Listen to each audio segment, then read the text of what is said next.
Good afternoon. Buenos tardes. I'm Adam Scher, Vice President for Collections and Exhibitions, and I welcome you to your Virginia Museum of History and Culture. The Virginia Museum of History and Culture acknowledges the Powhatan Confederacy and the Monacan Nation that inhabited the land where this museum now stands. We seek to honor that history and maintain thoughtful relationships with those indigenous people and all the tribes of Virginia. Their story is integral to Virginia's past, present, and future. We also wish to acknowledge the generosity of former trustee Ann Worrell, who endowed this lecture in honor of our former president and CEO, Dr. Charles Bryan, who was just here speaking with our current president, Jamie Bosket. I hope some of you had a chance to see them. Before I introduce Carl, just a few program notes so you can mark your calendars for things that are upcoming. On March 29th at 7 p.m., we'll be continuing our Between the Lines book club. That's a virtual program that you can sign up for. We'll be discussing the book Tidewater with a special guest, Shaylee Howells, who is the director of the Pamunkey Indian Museum and Cultural Center. On April 7th, two programs. At noon, Kim Borchard will be here talking about her book, Appalachia as Contested Borderland in the Early Modern Atlantic, 1528 to 715. And then at 6 p.m., we'll have another virtual program, Commonwealth in Conversation, where we will have partners from across the state that will discuss their roles in developing our Commonwealth, which is our marquee long-term exhibition that will be opening here in mid-May, which provides a multi-sensory exploration through the 5 regions of Virginia. So be sure to try to attend that. I think that'll be a wonderful program where you'll learn more about this signature exhibit and the ways that 10 museums from across the Commonwealth have worked with us to produce that. And then finally, on April 11th at 10 a.m., another virtual program. We'll be continuing our Curator Conversation series, where you'll get an opportunity to meet one of our new staff members, Joseph Rogers, who is the Manager of Partnerships and Community Engagement. This is a brand new position here at the VMHC. But on to today's talk about an extraordinary property in Virginia. Built in 1759 on the Eastern Shore, Eyre Hall is still occupied by descendants of its builder, Littleton Eyre. Since construction, succeeding generations acquired and preserved a rich variety of documents and objects, including furniture, books, silver, and paintings. Only a small handful of houses in Virginia can claim such continuity. The material world of Eyre Hall examines the ever-changing meanings of this place in Virginia's history. Its origins reveal the cultural aspirations of a deferential society built on slavery that emerged in the colonial period. The plantation suffered the tribulations wrought by the Revolution, the Civil War, Reconstruction, several depressions, undermining its social and economic foundations. By the early 20th century, the house was seen as a nostalgic example of an earlier age, a storehouse of family legends and traditions. Preservation and survival, rather than expansion and change, became the dominant attitude toward the house and the grounds. What does this inheritance mean today in the wake of transformative events that continue to reshape the interpretation of Virginia's past? Carl Lownsberry retired as a senior architectural historian at the Colonial Williamsburg Foundation in 2016. Over a 35-year career, he was involved in the research and restoration of many buildings in Williamsburg's historic area. And since 2002, Carl has taught architectural history at William and Mary. His many publications include an illustrated glossary of early Southern architecture and landscape, the courthouses of early Virginia, an architectural history of Bruton Parish Church, and most recently, the subject of today's talk, the material world of Eyre Hall, 4 centuries of Chesapeake history. Please give a warm welcome to Carl Lownsberry.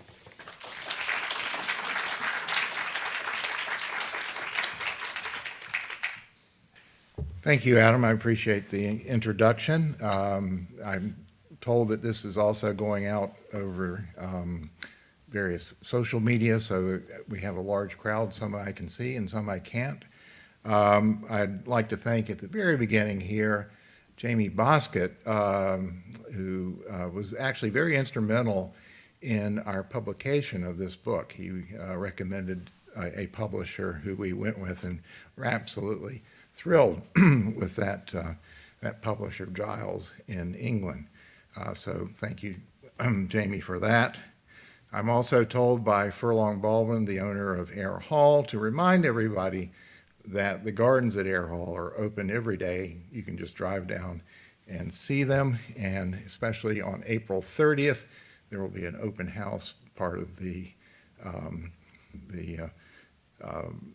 spring garden tours, which he and his mother have been doing for over 80 years. So that's my announcements. Get this, make sure everything works. The family Bible was the most common and sometimes the only book in the homes of colonial Americans. Not only did reading and discussing its passages form one of the core responsibilities of Christian education, but stories from the Old and New Testaments provided them with examples of people of the book struggle with issues that they too faced in their lives, from birth, death, grief, and to the promise of everlasting life. They took solace in these narratives of biblical times, and just as they turned to its verses to find names to call their own children, they began to use it to keep a record of their lives, the births, the baptisms, marriages, deaths, and other major family events. The Bible became a repository for documenting the names, dates, and relationships of family members through generations, chronicling in microcosm their own Genesis stories. Not surprisingly, the oldest object associated with Eyre family at Eyre Hall in Northampton County on the Eastern Shore is the family Bible.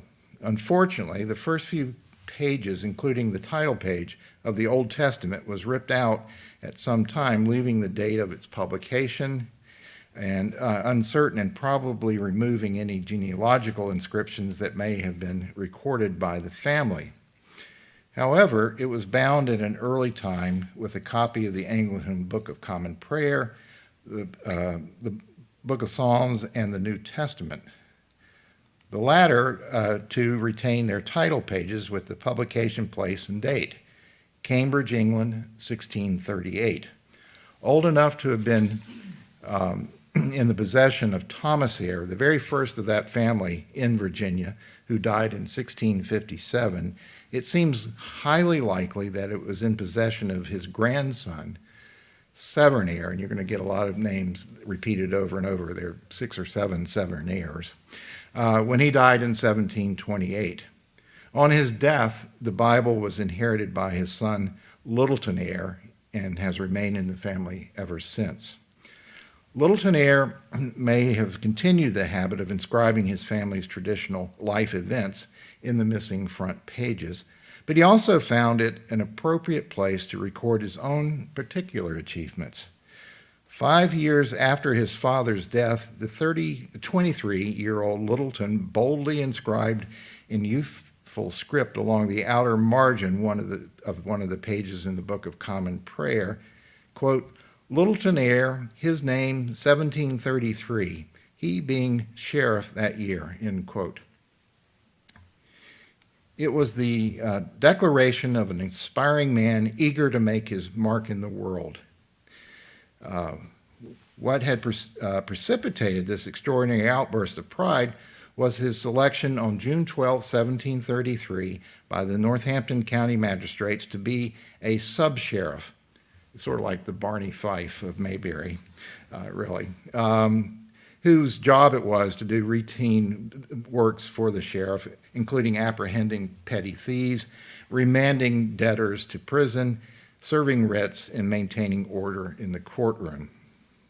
On taking the oath of sub-sheriff before the justices that day in the 1731 brick courthouse in Eastville, Littleton took the first step in his rise to political prominence, which in 2 short decades he would achieve when he became the lieutenant of the county, a senior magistrate, church warden, and a member of the House of Burgesses, all these together.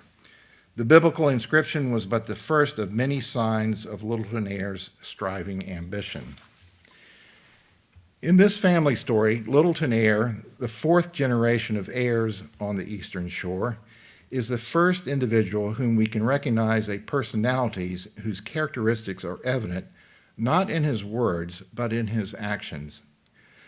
With no surviving personal letters, it is difficult to read his attitudes toward his wife and family and those who worked for him, or his interactions with his friends, neighbors, business associates, and colleagues who served with him as magistrates or as members of the House of Burgesses in Williamsburg at the Capitol for more than 20 years.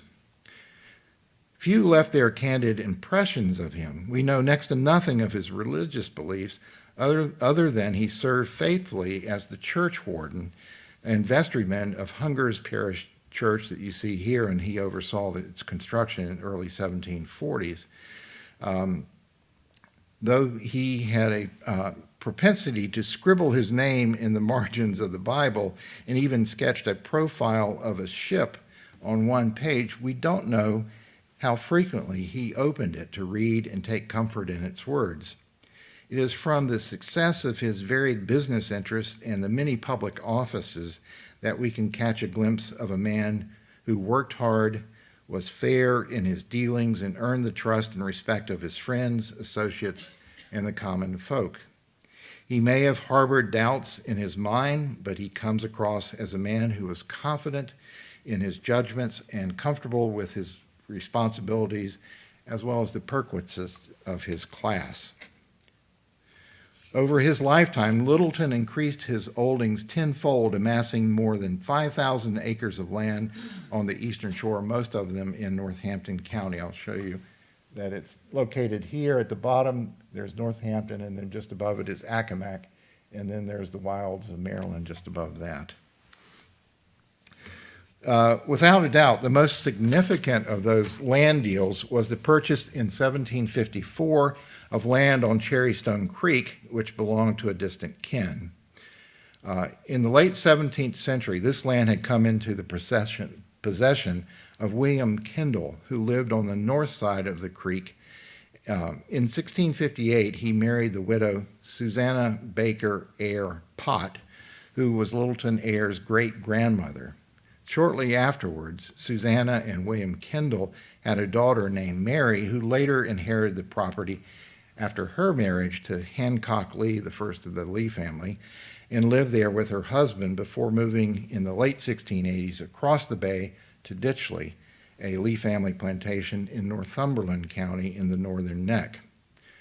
Through the middle of the 18th century, the Cherrystone Creek land remained entailed to their daughter, Anna, now an old woman, and her grandson, John Armistead, who was in financial straits and was looking for ways to raise money, finding a willing buyer in Littleton Eyre. Through an act of General Assembly, the Armisteads had the entail docked in the fall of 1754 and sold the 700 acres to Eyre for £850, a substantial amount for the period, but must have seen worth the cost, as it was a very large tract of land located in the middle of the county, surrounded on 3 sides by water.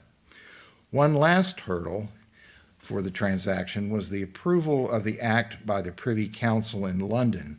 In order to sway its members to view it favorably, Governor Robert Dinwiddie wrote to Virginia colonial agent in London saying, quote, "Use your interest to get assent thereto, and I hereby send you a letter to Mr. James Buchanan, a member of a London merchant, to supply you with the money to pay the necessary expenses thereof." Eyre was a businessman who understood that financial incentive to the right people would expedite the matter in the council, which readily gave its consent. And that piece of paper came to the Virginia Historical Society in 1881 by A. Severn Eyre. The tract christened Eyre Hall became the home plantation of the Eyre family when workmen completed the gambreled roof, two-story, 40-foot frame square mansion in 1759, as Adam mentioned. And here's the original part of the house is this square box, 40 by 40, with a passageway across on the west side, the parlor here, and a combination library and bedchamber for Littleton Eyre downstairs, and there were two heated bedrooms upstairs and dressing rooms as well. As you will see, it later got added on to. This is the main passage. You see it's fully paneled. It's very nice paneling, some of the best paneling that I've seen. Certainly rivals the stuff that you see on the James River plantations. It also had the parlor with the pilasters next to the chimney piece, which is a little bit later. And finally, the smaller room, just a paneled area above the fireplace with the portrait of Severn Eyre above that. It had, which is absolutely extraordinary, these mortise hinges and locks. These are English-made possessions, and they're almost in every single door in the house, both upstairs and downstairs, which I've not seen anywhere else in Virginia. The generous use of these very, very expensive brass-plated locks and hinges. It also had a very broad staircase with molded handrail and turned balusters. An item in Eyre's inventory in 1769 described, quote, a parcel of stamped paper for hangings, suggesting that some spaces, perhaps this stair passage, may have been fashionably decorated with English wallpaper, which predates what you see here on the walls by 50 years. Littleton and his wife Bridget furnished their new dwelling with English and regionally made furniture, including black walnut, cherry, maple, and mahogany chairs, an easy chair, and a set of 12 Windsor chairs that could be hauled out in fine weather into the garden on the north side of the house. They had bedsteads, dressing tables, dressing glasses, a chest of drawers, trunks, and 4 pairs of shovels, tongs, and pokers for the 4 heated rooms. For entertaining and dining, they had an assortment of mahogany and walnut tables, several card tables, a tablecloth, napkins, knife boxes, along with accoutrements necessary for taking tea and coffee, including a mahogany tea board, teapots, cups, silver sugar bowls, tongs, and spoons. They had it all. They owned Chinese punch bowls and a variety of stemware, earthenware, and pewter, and other European goods. Some of these items would have been on display in the buffet beneath the arch in the passage, the back part of which was used as dining at Eyre Hall from when it was built in 1759 until the early 1770s, when a dining room was added to the back side of the house. For festivities, the large silver punch bowl that has now been in the family for many generations took special pride of place among the 237 ounces of silver in their possession. Stored in the cellar were pipes and barrels and casks filled with wine and rum and other necessities such as salt, oil, molasses purchased from afar and imported to the eastern shore in ships owned by the master of Eyre Hall. As plainly as the scribbled inscription in the family Bible announced Littleton's first steps in his political ascent to power, this well-furnished and well-stocked house, with its 2-story pedimented porch on the west side facing the water approach from Cherrystone Creek, proclaimed his arrival at its pinnacle. An influential merchant, planner, and politician, Littleton built a powerhouse that matched his ambitions. in a display of costly signaling understood by the ruling elite in Britain and replicated on a much smaller scale here in Virginia. Those who aspired to be leaders in county or provincial politics demonstrated this theory by constructing grand houses on well-tended estates to convey their natural predisposition towards those positions of authority. Building well in colonial Virginia was undeniably a costly endeavor and therefore an efficacious signal of status. A grand house advertised the permanence of the Eyre family, who had long-term interest in community and could be trusted to the management of its affairs. From 1759 onwards, Eyre Hall became the beacon of the family's identity and the focus of its power. It was home. This Genesis story of Eyre Hall provides a rare opportunity to tell the story of the material culture and legacy of a family in one geographic place over 4 centuries. The house and its surrounding gardens and fields continue to be occupied by descendants of the builder. The longevity of its owners has ensured its continuity. Although there were 3 generations of heirs in the dwelling's first 30 years, afterward, between 1789 and 1914, that is, between the time that Washington was inaugurated the first president of the United States until Woodrow Wilson's second year in office, there were only 2 owners of Eyre Hall. Eyre Hall has, since 1914, there have been only 2 additional ones, so only 4 owners since 1789. The house retains a rich variety of objects, from furniture and books, as Adam mentioned, reflecting the taste and aspirations of many different generations.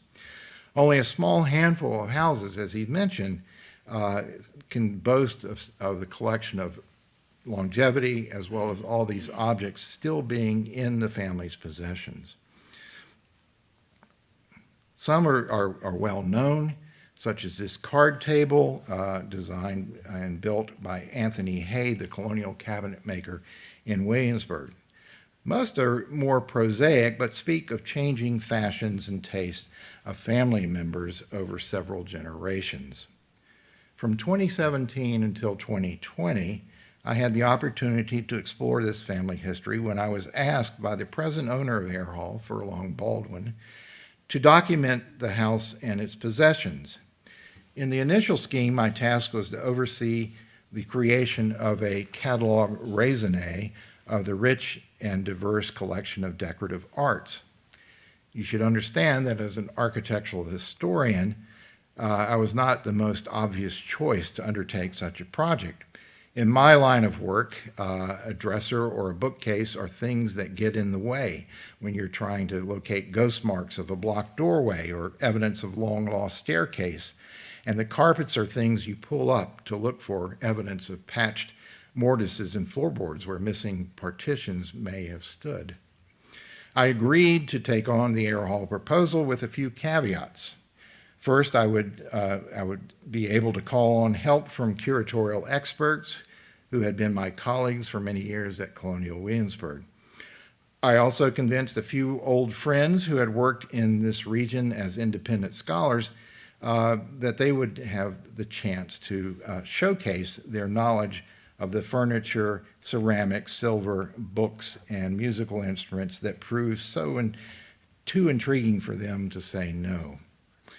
I also requested that we should run this project through the internship program called NIAD at William and Mary, where I would be able to recruit students to do a lot of the initial research. And I'm proud to say that one of them, Sam Flora, is here in the audience with us.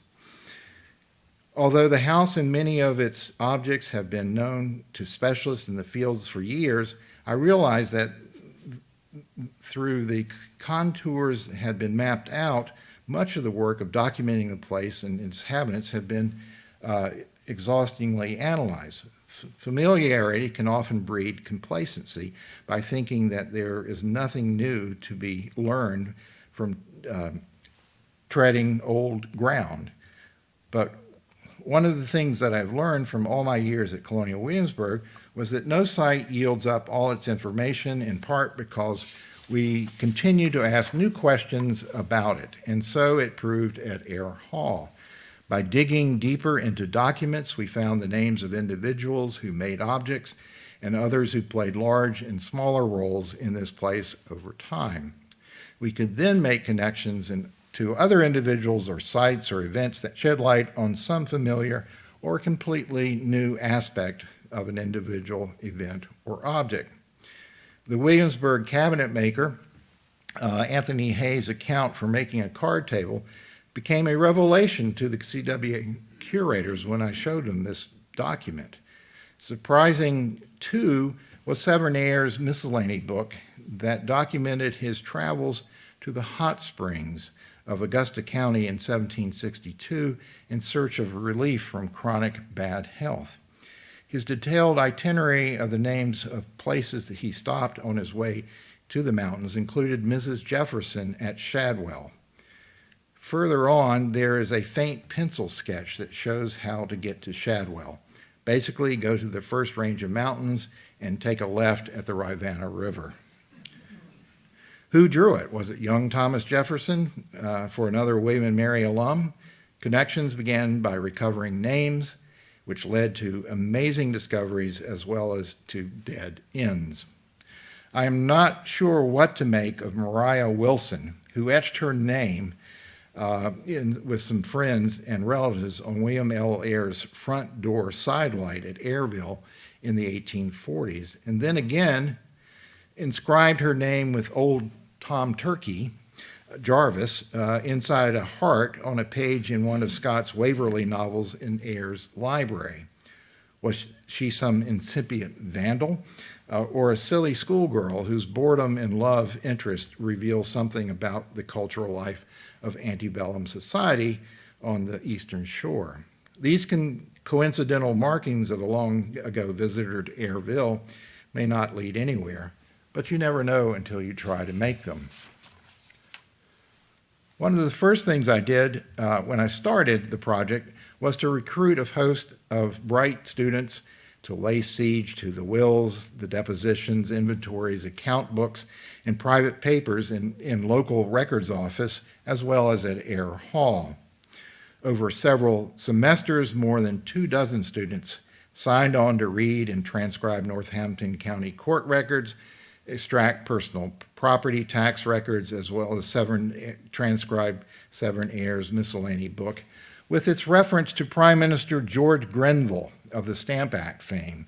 And he's labeled as the American Gump, an infernal, hellish tyrant, end quote, which I hope will soon appear as the earliest reference to the word gump, meaning adult, in the Oxford English Dictionary by at least 60 years. One student also analyzed the colonial port of Accomack shipping records, which helped illuminate Littleton Eyre's extensive trade connection routes and cargo imported and exported. Another translated Chinese characters on porcelain, which I apparently always held upside down.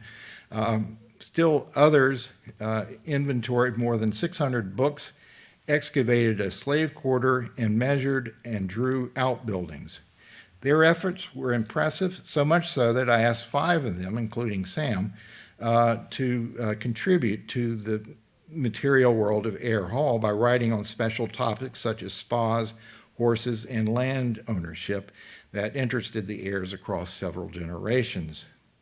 Their work made it possible for me to hand over to my scholars, such as silver specialist Mark Letzer of the Maryland Center for History and Culture, a complete inventory of primary sources that mention silver, and for colonial Virginia book historian Benny Brown, a full description of every book on the shelves in the house, including marginalia, book plates, and inscriptions for his analysis. As you can surmise from the mention of excavations and measured drawings, my second request was to revise the scope of this study. Besides a traditional decorative arts catalog, my writ was expanded to become a study of the material culture of this place. I managed to convince my patron that rather than a narrow focus on the fine things that survived from the late colonial and early national periods, this study should cover the full history of the family from their obscure origins in the 17th century to those who call it home today. My goal was to find edifying narratives embedded in the material world of Eyre Hall that might illuminate some small aspect of the family's history or illustrate broader trends of Chesapeake society through its long history. One of the ways I wanted to broaden the perspective on the history of the Eyre Hall family was to make it more comprehensive by writing about the lives of the people who shared this place, including the slaves, servants, tenant farmers, and others who worked and lived there over the centuries. Documentary research has helped us recover names of individuals whose past were unrecognized. I have yet to identify the body servant who spent 2 years with Severn Eyre at William and Mary in the mid-1750s. Along with Severn, there were at least 8 others sent by the Virginia gentry who also had body servants in attendance with them. Although the names of Eyre's servant is unknown, he was responsible for taking care of Severn's daily needs and probably slept either in the passage, outside his door, if not inside the same room. One person that has been identified is the enslaved mariner Stephen Booker, who sailed ships for Littleton and Severn for more than 20 years from 1750s through the 1770s. He piloted sloops around the Chesapeake Bay and Hampton Roads, delivering grain and oats to Washington at Mount Vernon, 250 bushels of oats to merchant William Lightfoot in Yorktown, and pipes of rum to Thomas Randolph in Chesterfield County. In 1775, Stephen, who was in charge of the Liberty, a square-stern sloop owned by Bowden, Eyre, and Smith, got caught up in the trade squabbles between Britain and her American colonies over taxes paid on imported goods that erupted following the end of the 7 Years' War. British warships sailing in the bay and rivers of Virginia began to rigorously enforce trade policies to prevent smuggling and the importation of goods from foreign ports. Patrolling the James River just east of Williamsburg, a ship of war called the Magdalen stopped Stephen and his 3 other crewmen, who happened to be African Americans, and accused them of being illegally imported slaves and the cargo of several pipes of rum, a sack of coffee, and a large box of chocolate, which they were carrying, had come from the Dutch island of St. Eustatius. Seized for these breaches of the law, as well as another ship owned by Bowden, Eyre, and Smith, the Betsy, which had actually carried these goods from the Caribbean to Eyre's landing on the mouth of Hunger's River on the bay side of Northampton County, the British captain libeled them in maritime court in the capital in Williamsburg in April of 1775. That court was presided over by John Randolph, the Attorney General of the colony, the brother of the first president of the Continental Congress, Peyton Randolph. He was also the builder of a house in Williamsburg called Tazewell, now called Tazewell Hall, but he was also a Tory loyalist. George Wythe, the defense lawyer, tried his best to bring evidence about the legitimacy of the cargoes coming from the British islands, but Randolph would not have none of it, though he did accept the fact that Stephen Booker was a slave of Severn Eyre and his fellow mariners were owned by John Bowden. Booker and his crewmen were released, but the ships were condemned. The cargo was to be sold at Burrell's Ferry, which is right below where Carter's Grove is. Here is Williamsburg here, and here is Burrell's Ferry on the James River. So it was to be sold on April the 18th, 1775. Now, you know your Revolutionary history, something was going to happen the next day. Not here, but further north. The captain of the Magdalen and a contingent of armed sailors were ordered by Governor Dunmore in April 20th to sneak into Williamsburg under the cover of early morning darkness and seize the cask of gunpowder stored in the magazine. They did so and made a hasty retreat to their ship with the casks. The following day, when the outrage over this theft provoked hot-headed patriots led by Patrick Henry, the captain's men sailed the sloop Liberty, where the cask had been lodged, into open waters of Hampton Roads, where it would be out of reach of the colonists. So it turns out that a ship that had been owned by Severn Eyre and his business partners and its enslaved pilot, Stephen Booker, played a small but central role in the outbreak of the Revolution here in Virginia. Just as intriguing and dramatic is the story of 18 enslaved men, including a handful of whom were from Eyre Hall in Ayreville, who made a desperate attempt to escape their plight by stealing a whaleboat from Peter Bowden and sails from Eyre Hall.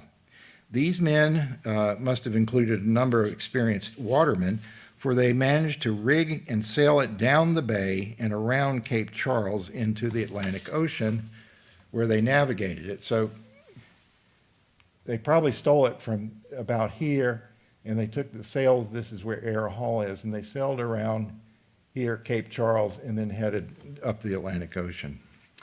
They navigated it all the way to New York City, and where they docked it at Whitehall Slip at the southern tip of Manhattan Island. Once ashore, they tried to blend it in with the stevedores and black sailors who worked and lived in the crowded riverside streets of New York's harbor. Most were captured and brought back to Northampton County to stand trial for the theft of the whaleboat. This event occurred in 1832, just a few months after Nat Turner's rebellion, when slave owners on the Eastern Shore were particularly concerned about the ease of movement of enslaved watermen. What we learn from these two very different stories is just how common it was in the colonial and antebellum period for free and enslaved mariners to be sailing the waters of the bay. We shouldn't be surprised. After all, Frederick Douglass escaped his bondage in Maryland by delivering cargo across the bay to Baltimore by posing as a sailor. The whaleboat incident also brought to light another little aspect of aquaculture of the bay, that whaling was a common activity in the Chesapeake. No, it's not the Moby Dick, Captain Ahab, great white whale kind of whaling, but catching of smaller species of whales in small boats. In fact, the Eyres were involved in whaling since the late 17th century. In 1719, inventory of Thomas Eyre III contained a whaleboat and oars, 3 whale lances, and 2 iron harpoons, and over 100 pounds of whalebone. The fact that Peter Bowden owned a whaleboat over a century later testifies to the continuity of whaling in the bay for a long time. And when we started asking professionals in the field, they knew very little of this topic. So there's something, every time a new student would come, I asked them if they knew anything about whaling, and one of them I remember said, "No, I'm from Oklahoma, I've never seen the ocean." So eventually we found someone who was interested in it, and she wrote a very nice piece for us. A corollary to this recasting of the Eyre Hall project into an exploration of the material and cultural history of the place was the use of a variety of methodologies to record, recover, and explore aspects of the past that had been lost, obscured, or left undiscovered.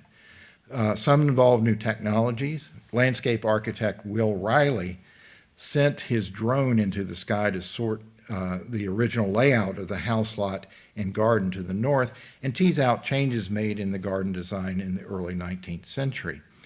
Littleton Eyre's original garden measured 16 poles in length and 10 poles in breadth, or 264 feet by 165 feet, which was 1 square acre. The west line of the fence lined up with the west waterside face of the house. The garden was enclosed by a paled fence and divided into 6 parterres. Parts of the garden were rolled with a stone roller, purchased by his son Severn Eyre in 1772 from London merchant Samuel Gist, who also owned Gold Hill in Hanover County. The placement of the family burying ground was centered halfway along the west wall, where there was probably a center gate. Sadly, the heirs no sooner moved into Eyre Hall when they were buried their first family member. Sarah Eyre Bowden, Bridget and Littleton's daughter, who died in late 1760, 6 months after giving birth to her son, Preson Bowden. It was much easier to read the landscape in some ways by hovering over it. You can see the work of John and Anne Eyre in the early 19th century expansion of the gardens to the north. They added 4 more parterres and enclosed the enlarged garden with the current low brick wall, pier, and picket fence, a design similar to one that shows up in Thomas Jefferson's drawings. We also turned to old-fashioned spade work to answer other questions about missing evidence. My Eyre Hall project happened to coincide with the major excavations that took place at Ayreville, the house of the cadet branch of the family in the first half of the 19th century, located across the creek from Eyre Hall. A storm felled an old tree and tangled in its upturned roots was a cache of early 17th century artifacts. The Archaeological Society of Virginia and others stepped in to excavate the site, and in the course of their investigations came across several buildings and other features that dated from the earliest English settlement of the Eastern Shore, dating to the late 1620s and early 1630s. And it carried on through the early 19th century when the heirs came into possession of the property. When the brick foundations of a house and a partial cellar were discovered by the archaeologists, it turned out to be the house built by William Kendall and his wife, Susanna Eyre Pott Kendall. Susanna lived there with her 3 boys by her first husband, Thomas Eyre. Objects such as broken pipes, bottles, earthenware, and other artifacts from the third quarter of the 17th century that have come out of the ground may have been used by this generation of heirs.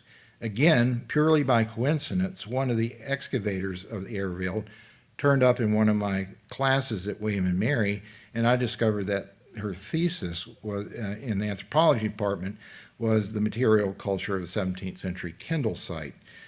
She agreed to write a small section for our book, covering the material well-being of the earliest members of the Eyre family on the Eastern Shore.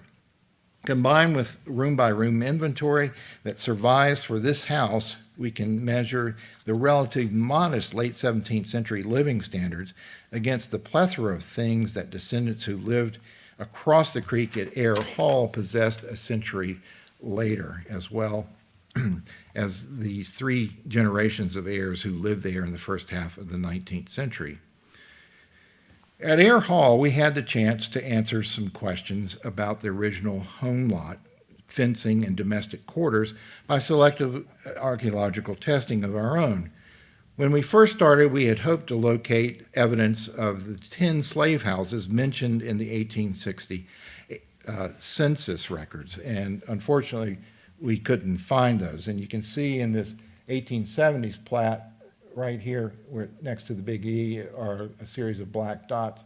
And this is where Furlong Baldwin recalled seeing fragments of buildings located there that he thought was the original slave quarter. But when the 2 hound dogs and sleuths of Tidewater archaeology, Dave Hazard and Nick Lucchetti, went out and looked, they couldn't find anything there. So that's sort of something of a mystery for us.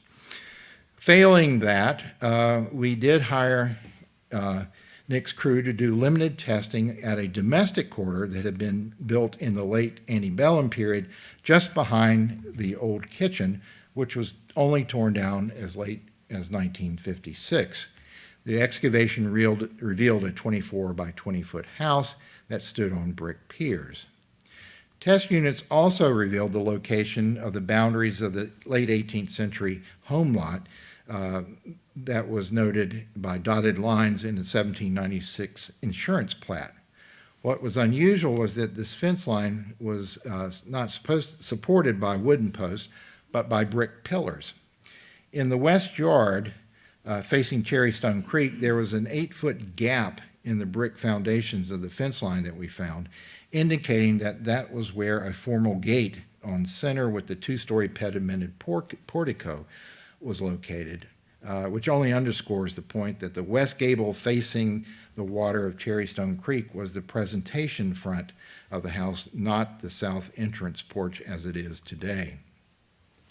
The house and its service yard was oriented west to east, with the eastern shore, west to east, the most formal spaces on the west side and the work spaces set up in line with the house 80 feet to the east, where there was a 40 by 20 foot brick kitchen, which conceivably was the late 17th century brick house of the Lee family. A dairy was also there, which dates to the construction of the house, as well as a smokehouse dated to 1800. One other methodology for recording information was oral history.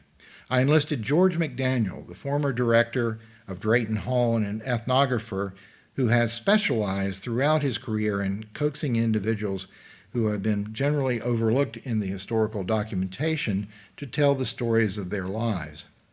40 years ago, George and I interviewed residents who had lived in the 1920s and 1930s on the antebellum slave quarters refitted as single-family houses at Stagville Plantation outside Durham, North Carolina.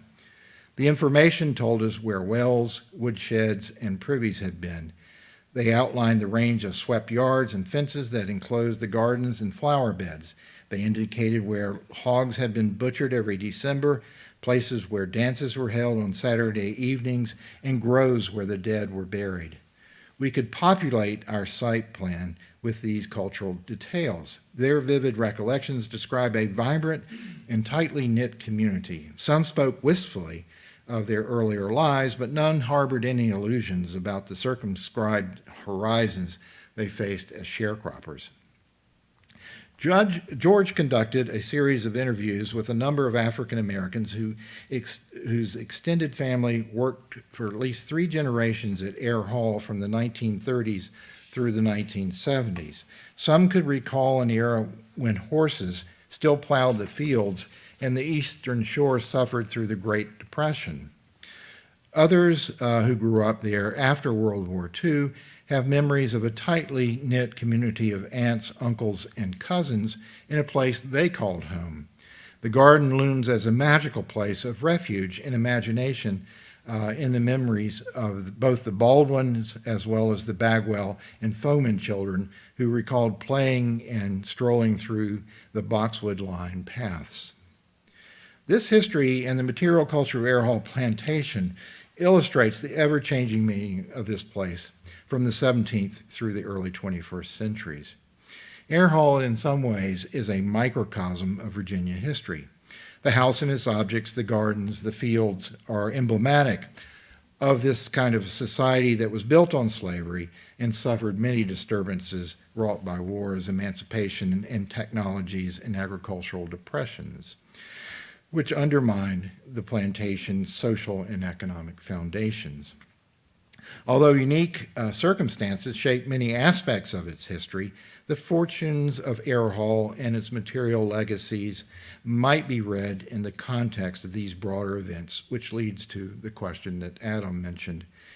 How did this extensive collection of documents, buildings, objects, and survive all these disruptions?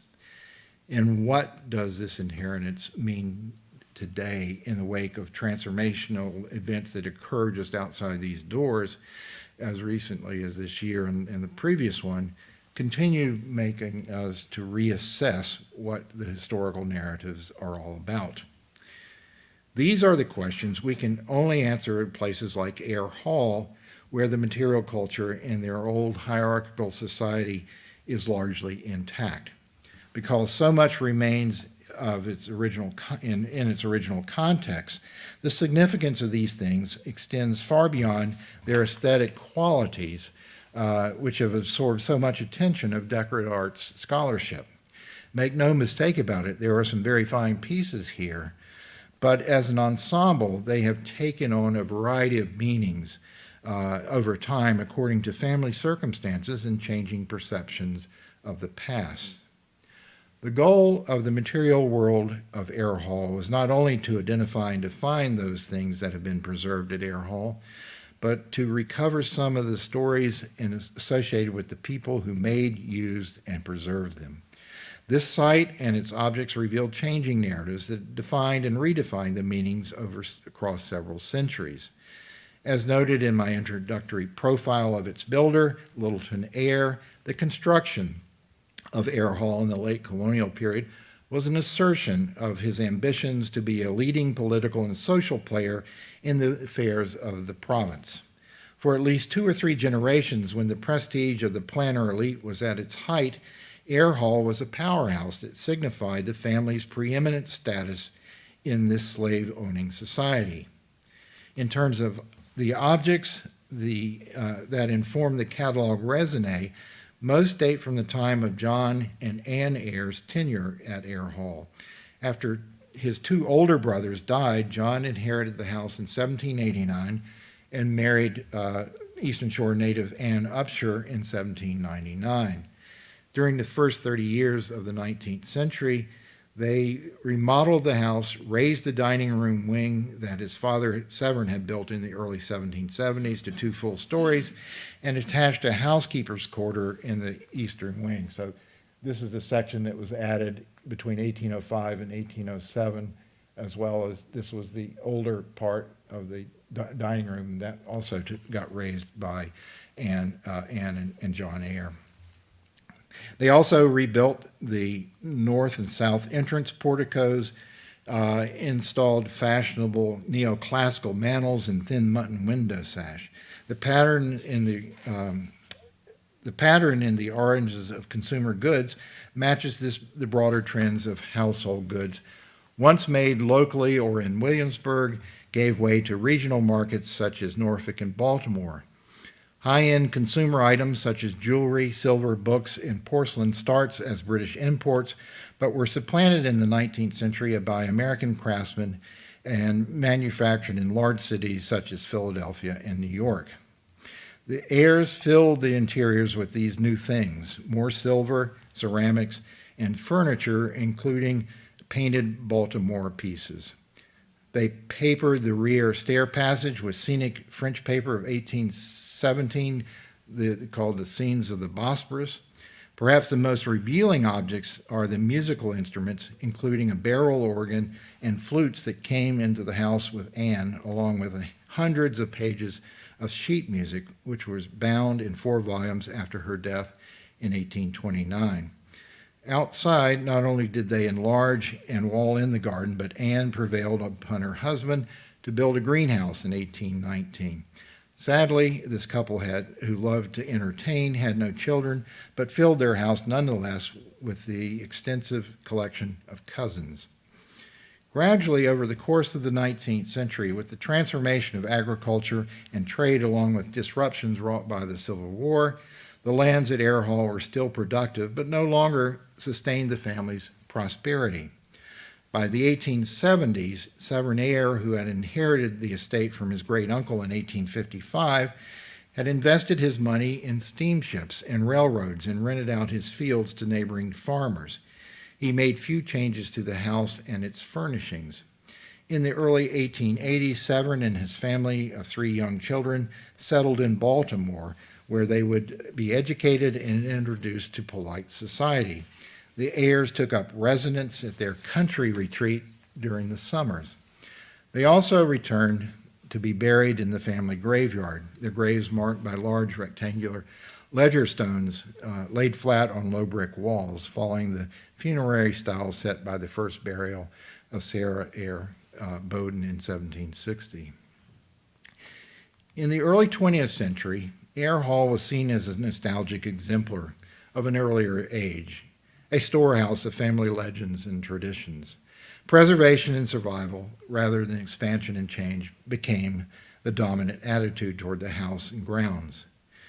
Photographs of the passage of Eyre Hall taken 125 years ago already show this memorialization of objects from earlier eras. By the time it was literally a hall of curiosities.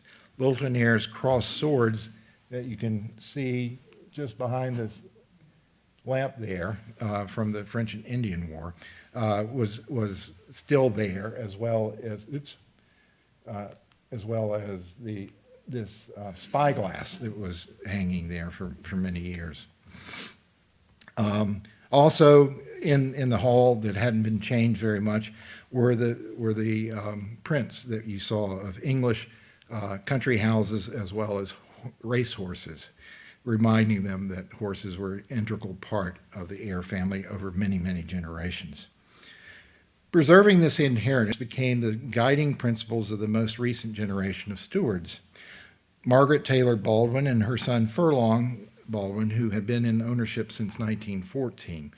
Margaret and her husband, Henry DuPont Baldwin, upgraded the house, adding electricity, running water, central heat, and a new kitchen, but did little to change the furnishings. For Mrs. Baldwin, the gardens became a focus of Garden Week tours. The old brown furniture was recognized as prized antiques.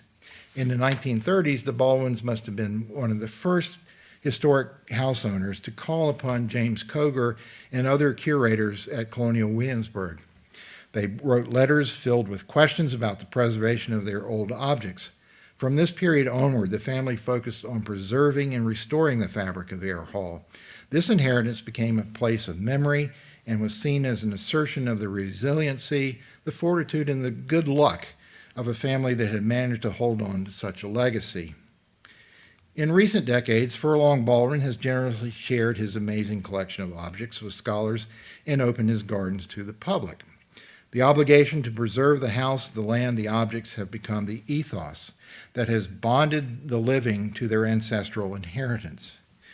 In so doing, it provided me and my co-authors the opportunity to document in detail that rich legacy in ways that are nearly impossible for most other historic sites in the Commonwealth. It was our good fortune to scrutinize the objects that we thought we knew in different contexts, to verify some of the old family stories, and to call a moratorium on others.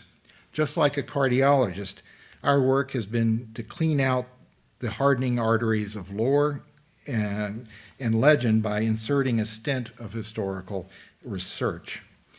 In closing, let me show you two of the most recognized objects from Eyre Hall, the portrait of Sovereign Eyre and the Morning Star Bowl. The portrait has had a very good provenance, being in the same family since it was painted. Even the attribution to the artist seems unimpeachable. In his will made in 1855, John Eyre, Sovereign Eyre's son, devised the painting to his favorite niece, Margaret A. Taylor of Norfolk, describing it as, quote, the portrait of my father, Sovereign Eyre, taken by Benjamin West, end quote. Mrs. Baldwin reclaimed the portrait in the 1930s from her cousins and reinstalled it in the house. Despite this well-documented history, modern scholars have cast doubt on the evidence. When this portrait has been shown in exhibits, the catalog copy is couched in cautious hesitation, no doubt because from a connoisseur's perspective, the quality of execution is just not up to Benjamin West, the court painter to George III and the second president of the Royal Academy. Just look at that dog. Of course, this gets backwards. No painter is born fully mature, but learns his craft. In the catalog that accompanied the exhibition a decade ago, that included Sovereign Eyre's portrait, it was suggested that, yes, it could be a West, but it might be good to discover the exact connections between the Eyres in Philadelphia when the young West lived in the earliest days of his professional painter's career. This is precisely what we have done. Through genealogical sleuthing, Laura Berry and I have been able to put Eyre in Philadelphia precisely in the late 1750s when Benjamin West had taken up under the wing of William Allen, the painter's most important American patron. We have at least 3 or 4 Eyre friends or relations, such as the Bowdens, on the spot in Allen's house who were either connected to Allen or to West himself. It's time now to erase the doubt that has been lingering about its attribution. The Morning Star Bowl has a family history of being won in a horse race. Furlong Baldwin adds that the horse Morningstar quaffed champagne from it to celebrate the victory. Horses were very important of the Eyre, part of the Eyre family, especially William L. Eyre, who probably lost much of his money betting on horses in the late 1840s and was briefly incarcerated in the Northampton County debtors' prison in Eastville. This sounds like the kind of horse tale that might be told by someone who has not yet been brought down by his weakness for gambling, or perhaps some member of the family may have heard a very similar story with a different horse name, recounted at Shirley by the Carter family. No matter how fanciful the tale, as Mark Letzer has observed, the bowl is one of the most important pieces of early silver in Virginia. It dates to 1692, is marked by the London silversmith John Sutton. A silver punch bowl of this size signified great wealth in the colonial period. It didn't take too long to document the research to find that the bowl had been bequeathed in the will of Bridget Foxcroft to the first Severn heir in 1704. It was at this point Mark wrote me the unforgettable message, "Who the hell is Bridget Foxcroft?" This plunged me in deep into the 17th century records of Northampton County to discover what the connection was between this woman and Severn Eyre, the father of Littleton the builder. The reason why this woman, who turned out to be a distant relative to Eyre, left the bowl and other silver to him can be traced to a series of events that were more bizarre and fascinating than the goofball tale of champagne-swilling horse that historians have bought and enshrined in one of Colonial Williamsburg's most memorable exhibitions in 1999, when Williamsburg was the Wild West, which celebrated the tercentenary of the founding of the colonial city. The material world of Eyre Hall provides a much more engrossing narrative origins. As a way of enticing you to discover the history of our book, its history in our book, let me tantalize you by saying that it involved a web of interrelated individuals, one of whom stooped to abusive wife-beating, kidnapping, and the forced marriage of a minor. It was also an attempted theft of an estate by bumptious in-laws, and also included the folk memories of the beheading of King Charles I. But this sorrowful tale is redeemed in the form of a young woman named Jane Eyre. Wait a minute, you say. Hasn't this story already been written? Well, yes, but ours is a true story with a villainous protagonist as dark as any in Charlotte Bronte's eponymous novel. It did not take place in the Yorkshire moors, but happened on the eastern shore of Virginia a very long time ago. I invite you to read the account for yourself and discover other stories revealed in our book. Thank you.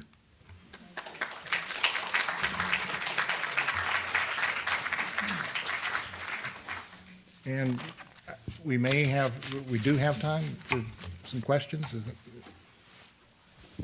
And we're going to come down with a microphone so everyone can hear them.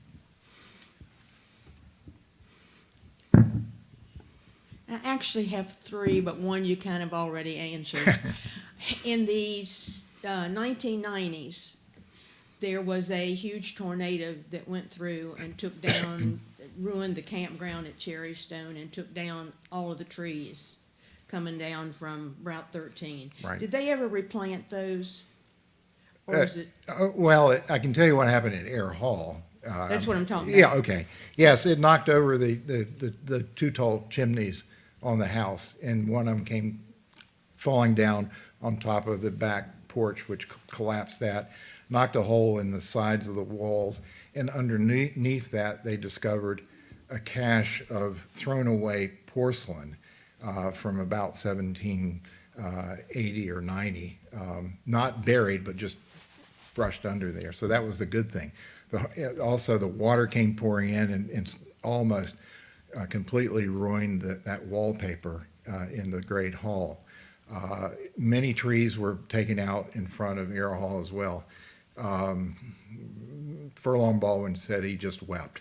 It was just Everybody did. It was horrendous. This disaster, but he was in a position to be able to restore it. He called on the experts, many of them from Colonial Williams, to deal with these kinds of disasters of bricks collapsing down through, doing archaeology. So some good came out of that, but it was, to him, it really was a major event in his life, having to bring it back to what it had been. The gardens, were tossed and turned, and many trees out front as well as in the garden were fell Second down. question is real quick.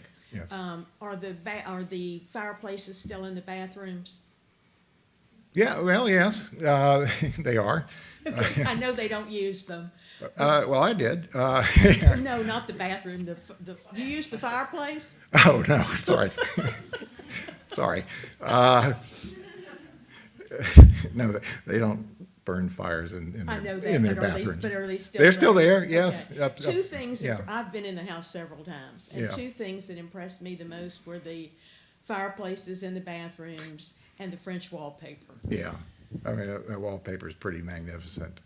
We have the accounts that came through Baltimore, and the French firm was called Dufour, and it was the beauties of the Bosphorus is what it was called. So it's these exotic. Was it part of the Napoleonic Wars? Well, that certainly awakened everyone to the East with Napoleon campaigning in Egypt in the 1790s and awakening people's interest in that exotica. I think that's what the first time that I was in the house, I took a garden tour. Right. And Miss Peacock did it. Oh, right. And I'm sure she mentioned the Napoleonic Wars with some wallpaper. Well, she was a smart woman, and so I will not doubt what she said about it. That Ms. Peacock was Furlong's older sister. You saw a picture of her when she was 5 years old there in that photograph of the family. Anybody else have a question? No, I've apparently stunned you in silence. Well, thank you very much for coming, and those that are out in Etherland, thank you as well. Adam, I'm to sign books out here, is that? Carl